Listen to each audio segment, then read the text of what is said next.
তারপর আর কি এদিকে বোনকে এখন হলুদ মাখানো হচ্ছে, সবাই মিলে এখন বোনকে হলুদ মাখাচ্ছে। এখানে মাসিরা ছিল, দিদিরা ছিল, সবাই এখানে বোনকে হলুদ মাখাচ্ছিল।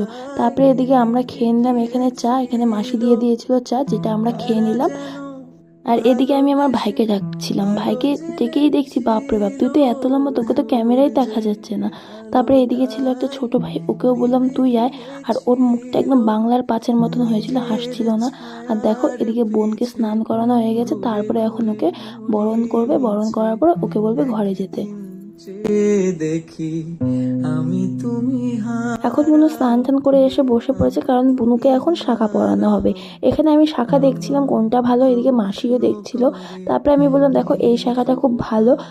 এক এক জায়গায় এক এক রকম নিয়ম, অধিবাসের দিন সকালবেলার দিকে দেখি শাখা পরানো হয়, কিন্তু এখানে দেখছি বিয়ের আগের দিনই স্নান করানো হচ্ছে হলুদ দিয়ে, আর বিয়ের আগের দিনই শাখা পরানো হচ্ছে।